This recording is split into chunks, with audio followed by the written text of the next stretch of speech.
three things that we learned from week 9. You and I kind of discussed this. This is normally a little bit different than what we do with our top fives, where we kind of don't tell each other the list. We told each other what we're going to pick this time and kind of going to, explain out why we pick these things. But the first thing for me was really a culmination of the past 2 weeks. Ohio State makes a statement by blowing out Wisconsin 38-7. That was at home, so it wasn't in Wisconsin. I felt like that was a little bit of a factor, but as we know, Wisconsin had previously lost the last week because they were looking ahead, and then it turned into from 1 loss to 2 loss now, and it looks like Ohio State has taken a firm grip on the Big Ten. There's really nobody else that will challenge them. Wait, let me take that back. PJ Fleck might be upset with me for saying that. Minnesota is undefeated right now, Al, and then you got Penn State also up there vying for that top spot in the Big Ten. What did you think about Ohio State just completely blowing out Wisconsin? Was that expected or was it a shock? I wouldn't say it was a shock, but at the same time, I didn't expect that to happen. I think if you'll remember our pick segment last week, I did pick Wisconsin to cover the spread. I thought they were looking ahead in the Illinois game, and I thought they would kind of, force themselves back into the playoff picture by getting a possible big win on the road. I thought they would come to play, at least make it a close game. And, for a while it was a close game. I think till about half, I think Ohio State scored a touchdown right before half. I think Wisconsin maybe kind of went into a prevent type thing, and Ohio State went right down the field and scored, made it 10-0. It was kind of over from there, unfortunately. I think Wisconsin scored early in the third quarter, but then they really couldn't do anything the rest of the game. So that was a little disappointing. I thought they had a better chance than that. I thought they'd be really motivated. The stunner of the year was against Illinois. That was the biggest stunner of the year so far until maybe last week. Kansas State over Oklahoma. I still think Illinois over Wisconsin was a bigger stunner for sure. But Ohio State's first real test of the season, they passed with flying colors. They absolutely hammered them at home. They made the statement. They showed what they're made of, and I'm assuming we're going to see more of that from the rest of the year. Justin Fields is playing really well. Their offense is really explosive. Their defense is fantastic, and they obviously have one of the best defenders in the country, if not the best defender in the country on the defensive line. I think you had some kind of talk with him on Twitter, right? Or talk about him at least. Alan, I was hoping you wouldn't bring that up, but it was actually one of my most successful tweets that I had to delete because Ohio State fans just trashed me about it. But I said that Isaiah Simmons is a better defender than, and he should be the defensive player of the year than Chase Young. And, I said one of the reasons was because he had 24 more tackles in one less game. And then everybody just jumped on me. Well, he's a defensive end. You can't compare linebacker tackles to defensive end tackles. And I get it. And I felt kind of bad after tweeting that. And I was like, well, you're right. A linebacker's supposed to have more tackles than a defensive end. And then I went back and watched the game, and I gotta say, Chase Young, even though I kind of in the moment had my orange colored glasses on, you cannot ignore Chase Young. The guy is completely dominant. He was completely dominant in that game. 4 sacks in that game, 2 strip sacks that led to a fumble that was recovered by one of his linebackers. Had an amazing game. I believe he now has over 13 sacks on the year, which is just amazing for a guy to do that and still have so many games left. And we believe they're going to be in the playoffs, so he's still got a lot to do. And so Chase Young is definitely a guy. He's going to be a first-round draft pick, and you got to give him his props. Do I think that Isaiah Simmons is better than him? Well, I will say during Saturday, when I had my orange-colored glasses on, yes. But as I reflected, and I got everybody's feedback, specifically all those Ohio State guys out there, Ohio State fans don't really like Clemson fans.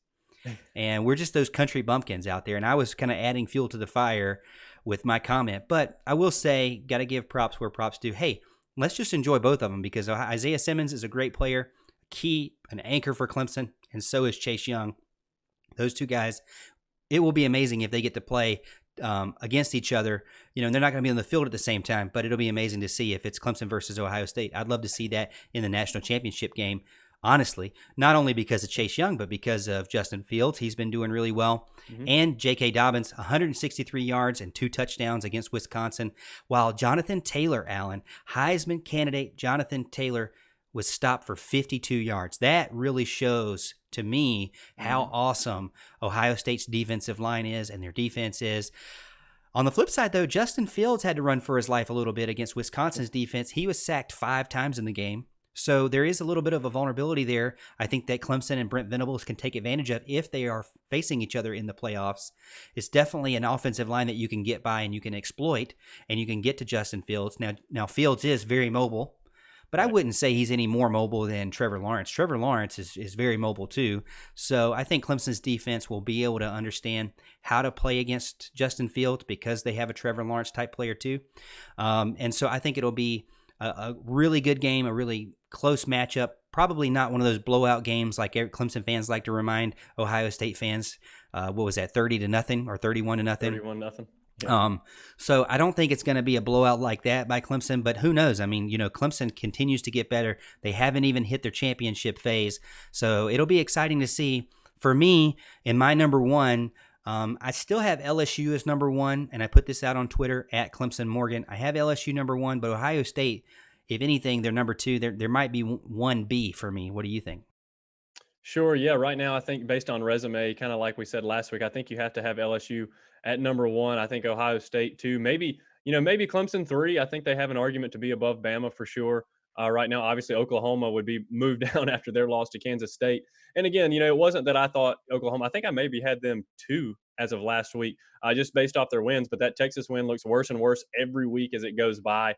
And that was just kind of what they've accomplished at the time. And that's what you kind of go by. And every week that changes. And when you get beat by Kansas State, you drop like a rock, plain and simple. So I would probably have LSU 1, Ohio State 2, Clemson 3 as of right now. Thank you for reminding me of that, Alan, because you're always reminding me of all the mistakes I make or the things that I say. But it wasn't really a mistake. Did you say Oklahoma was second, number 2? Was that your pick for them last week? As of last week, they were number 2, yes. So as of this week, you are still behind in the picks, just FYI. Oh, all right. Oh, man, and I picked Oklahoma. I think everybody picked Oklahoma to beat Kansas State. Nobody expected that to be an upset there, but it was definitely an interesting one. Talking about that game, Oklahoma lost 48-41. Yeah. When you look back at the game, Al, Oklahoma did not get any touchdowns in the second quarter, did not get any touchdowns in the third quarter. So for 2 complete quarters, had nothing going on offense. I watched the replay of the game, and their offense was barely on the field. And when Kansas State was on the field, they literally could do everything. I mean, they ran to the right side, they ran up the middle, they ran to the left, they ran off tackle, they ran misdirection, they ran sweeps, they threw the ball deep, they threw the ball to the sideline, they threw a ball across the middle. I mean, anything Kansas State wanted to do, they could do against Oklahoma. I think everybody thought that eventually Oklahoma's defense would catch up to them and it'd be the same old thing. Everybody was kind of anticipating that. But the interesting thing for me was that Jalen Hurts, when he was trying to take the game over, or, it seemed like it took him a long time to get that offense back and running. 2 quarters full. I mean, they went up 17-0 and then went down like 21-48 and then had to fight their way back just to get close. And then there was a controversial, I guess you could say controversial onside kick. I felt like it was clear as day that it hit his kneecap and bounced off him. I mean, a football is odd shape, but there's no way the football is going one direction and all of a sudden ricochets down the field. And I feel like you ever notice announcers, I don't know if they do like a rock, paper, scissors, but there's always that one announcer that just seems to have the complete opposite idea of what really happened. You'll have that one announcer that'll say, okay, yeah, it hit his kneecap. You can clearly see it on the screen. Right. But then you'll have the color guy come in and say, well, I don't know, Al. I don't know if he, we're going to have to see this again. It looks like it might have hit air and went 360. And, it may not have hit was it 10 yards? And then you can clearly see the line. It's 10 yards. I don't know. Can you clearly? It's like, I guess they pay them to be clueless about it, just to have something going on, just to have some controversy there on these plays. I'm not just talking about that play. I'm talking about a bunch of plays. Sure. But man, Skylar Thompson, their quarterback, 213 yards passing and ran for 4 touchdowns. Very interesting to see what Oklahoma, how they just kind of dropped the ball there in the middle of the game. But let me ask you this: they're just one loss. I feel like they still have a chance.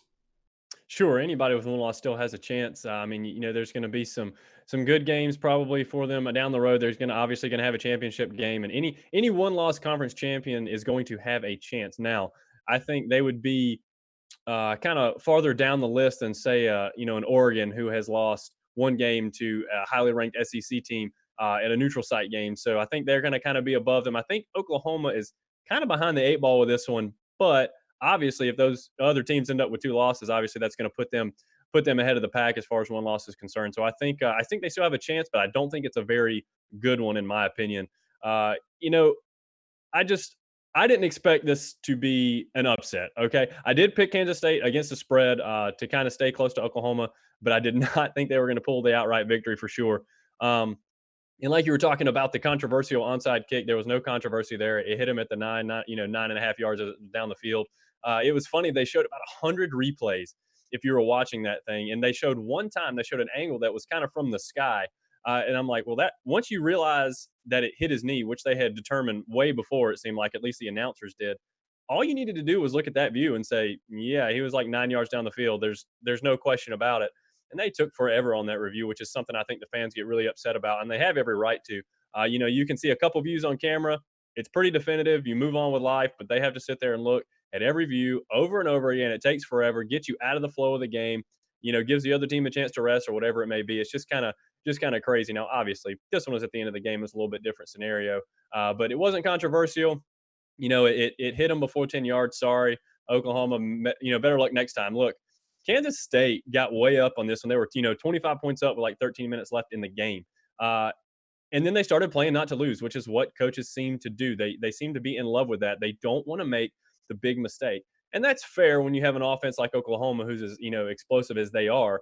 However, I don't know how many times coaches are going to have to see this scenario play out.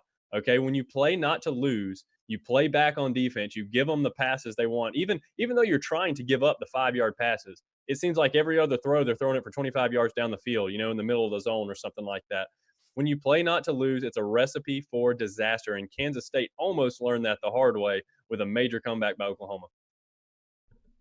Now, the number 3 thing that we learned from week 9 is something, Al, I'm going to go full screen on this one because I've got some talking to do to some Michigan fans right now. Go for it.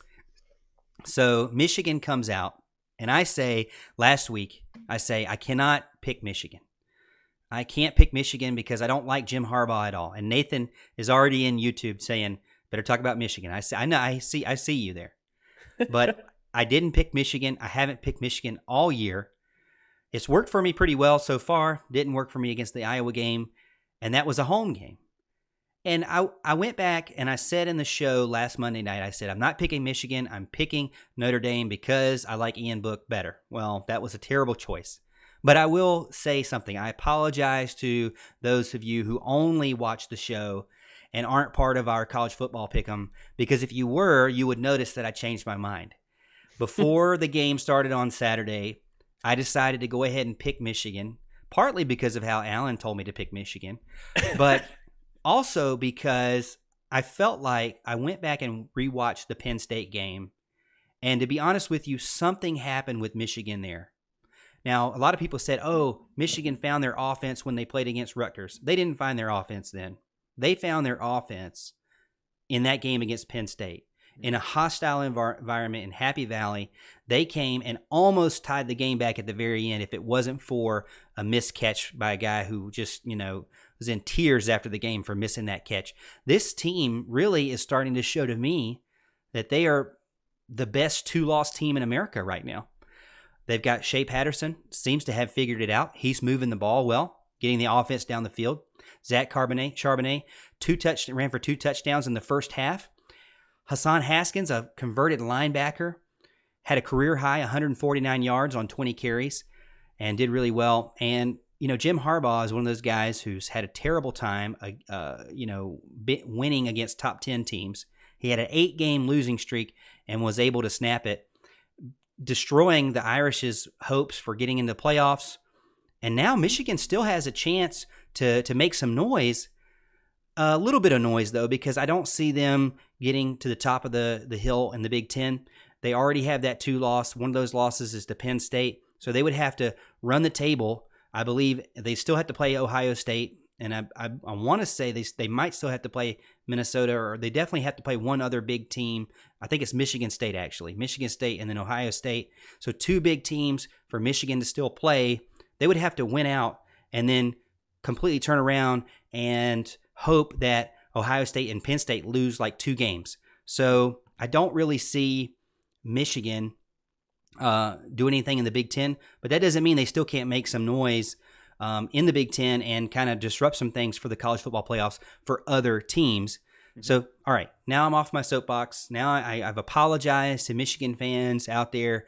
If it's a home game and it's Michigan, right now I'm probably picking Michigan to win all of their home games because I think that they're that good. I really do think that Michigan has figured something out. They've got a pretty good rush defense now that was at first non-existent. They've kind of figured that out. And their rushing game on the other end, their offense seemed to have an identity. Yeah, absolutely. They've been really up and down this season. They barely escaped Army with an overtime victory earlier.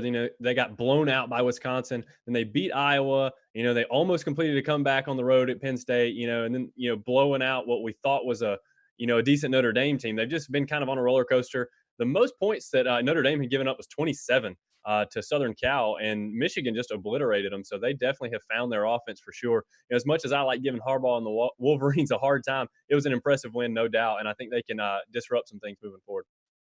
We're going to take a quick break. Stay with us because when we get back, we're going to give you our Week 10 picks against the spread. We'll see you on the other side.